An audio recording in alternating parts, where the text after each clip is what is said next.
بابے نے لمبا سا سانس لیا اور بولا، کاکا تم چاہتے کیا ہو؟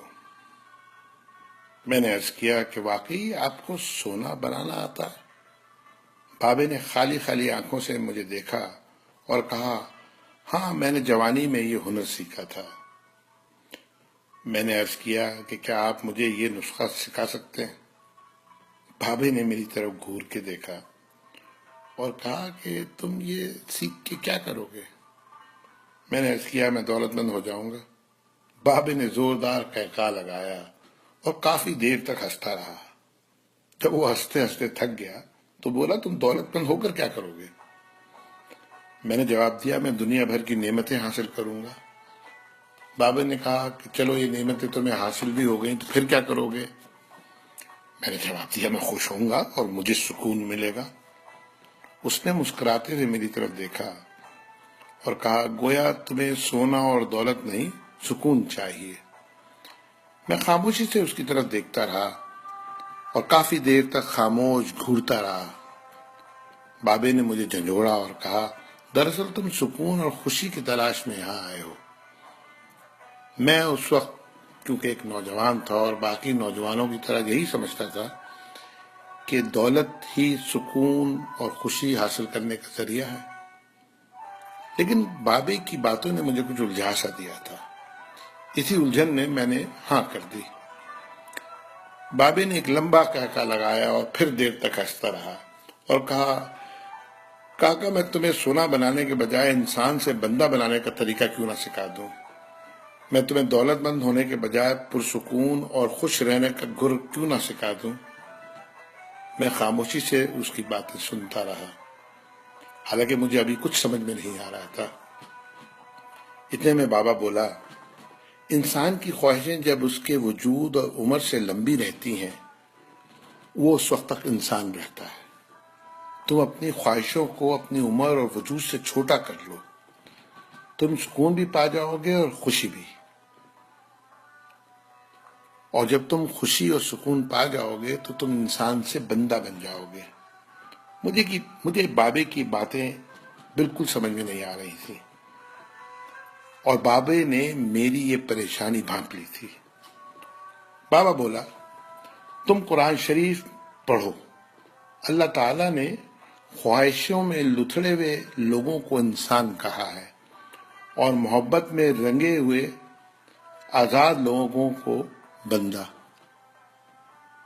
دنیا میں کتنے انسان آئے اور بہت دولت کمائی، بڑی عمارتیں بنائی، کیا وہ سب ساتھ لے گئے تھے؟ کیا سب وہ خوش تھے؟ تم بھی کیا خوش ہو؟ پھر بابا خود ہی بولا، نہیں، جب تک تم تانبے سے سونا بنانے کے چکر میں اور خپ میں مبتلا رہو گے، اس وقت تک خوشی سے دور بھاگتے رہو گے اور بھٹکتے رہو گے۔ پھر بابے نے ایک چھوٹی سی ٹہنی سے زمین پہ رگڑنا شروع کیا اور کہا، لو میں تم کو انسان سے بندہ بنانے کا نسخہ بتاتا ہوں۔ اپنی خواہشوں کو اپنے قدموں سے آگے نکلنے نہ دو۔ جو مل گیا اس پہ شکر کرو، جو چھن گیا اس پر افسوس مت کرو۔ جو مانگے اسے دے دو، جو بھول جائے اسے بھول جاؤ۔ دنیا میں بے سامان آئے تھے اور بے سامان ہی واپس جاؤ گے۔ سامان جمع کرنے کی فکر نہ کرو۔ جسے خدا ڈھیل دے رہا ہے اس کا کبھی احتساب مت کرو۔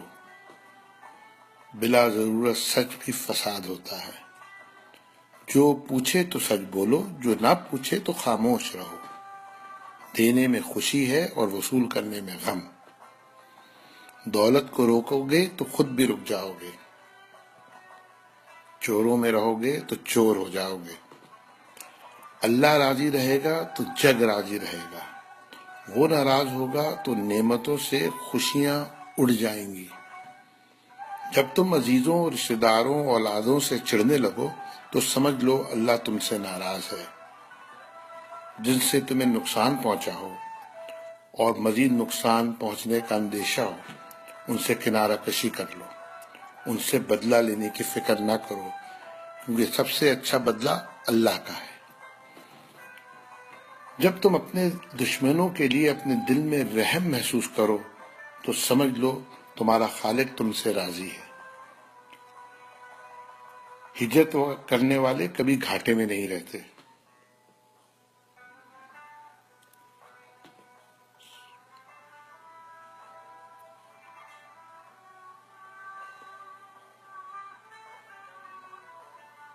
بابے نے پھر میرے کندھے پہ ہاتھ رکھا اور کہا جاؤ، بس ایک چیز کا دھیان رکھنا، کبھی کسی کو خود سے نہیں چھوڑنا، دوسروں کو فیصلہ کرنے کا موقع دینا، یہ اللہ کی سنت ہے۔ اس نے کبھی اپنی مخلوق کو تنہا نہیں چھوڑا، مخلوق اللہ کو چھوڑتی ہے۔ اور دھیان رکھنا،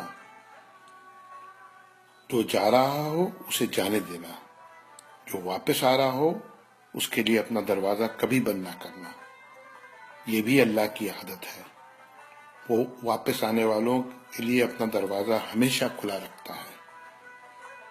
تم یہ کرتے رہنا، تمہارے دروازے پہ ہمیشہ میلہ لگا رہے گا۔ یہ اقتباس ہے جس کے مصنف سے میں بالکل نابلد ہوں، لیکن اس کا عنوان تھا